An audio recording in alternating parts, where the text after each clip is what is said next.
আমি খাবো। সময়েও ঈমান হারাবে না এবং যে সফলতার চূড়ায় পৌঁছেও তার রবকে ভুলে যাবে না। অনেক সময় আমরা শুধু পরীক্ষাটাকেই দেখি, কিন্তু পরীক্ষার উদ্দেশ্যটা দেখি না।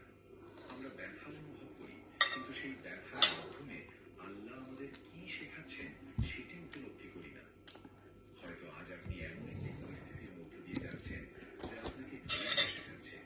হয়তো এমন কিছু হারিয়েছেন যা আপনাকে আল্লাহর উপর নির্ভর করতে শেখাচ্ছে। Das ist noch. হয়তো এমন একাকিত্বের মধ্য দিয়ে যাচ্ছেন যা মানুষের পরিবর্তে আল্লাহর সান্নিধ্য খুঁজতে শেখাচ্ছে।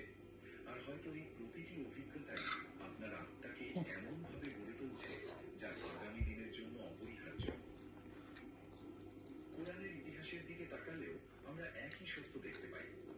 নবীদের জীবন Das ist laut, weil ছিল না, বরং যাদের আল্লাহ সবচেয়ে বেশি ভালোবেসেছেন তাদের জীবনেই সবচেয়ে বড় পরীক্ষা এসেছে। কারণ পরীক্ষা মানে আল্লাহর অসন্তুষ্টি নয়, অনেক সময় পরীক্ষা হলো আল্লাহর বিশেষ মনোযোগের একটি নিদর্শন। তিনি তার বান্দাকে এমন উচ্চতায় নিয়ে যেতে চান যেখানে পৌঁছতে হলে তাকে আরো শক্তিশালী হতে হবে, আরো ধৈর্যশীল হতে হবে, আরো পরিণত হতে হবে। আর সেই কারণেই তিনি তাকে এমন অভিজ্ঞতার মধ্য দিয়ে নিয়ে যান যা প্রথমে কষ্টদায়ক মনে হলেও পরে আশীর্বাদে পরিণত হয়। হয়তো আজ আপনি যে সমস্যার মুখোমুখি সেটি কোনো বাধা নয়, বরং একটি প্রস্তুতি।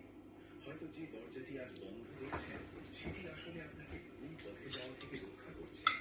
হয়তো যে অপেক্ষা আপনাকে ক্লান্ত করে তুলছে সেটি আপনার চরিত্রকে পরিপক্ক করে তুলছে। আর হয়তো যে অশ্রু আজ আপনার চোখ থেকে ঝরছে সেটি আপনার হৃদয়কে আল্লাহর আরো কাছে নিয়ে যাচ্ছে। কারণ আল্লাহ কখনোই উদ্দেশ্য ছাড়া কোনো কষ্ট দেন না। তার প্রতিটি পরীক্ষা, প্রতিটি বিলম্ব, প্রতিটি চ্যালেঞ্জের পেছনে একটি গভীর হিকমত লুকিয়ে থাকে। তাই আজ যদি আপনার পরীক্ষা বেড়ে যায়, যদি মনে হয় পথটা আগের চেয়ে কঠিন হয়ে গেছে, তাহলে ভয় পাবেন না। কারণ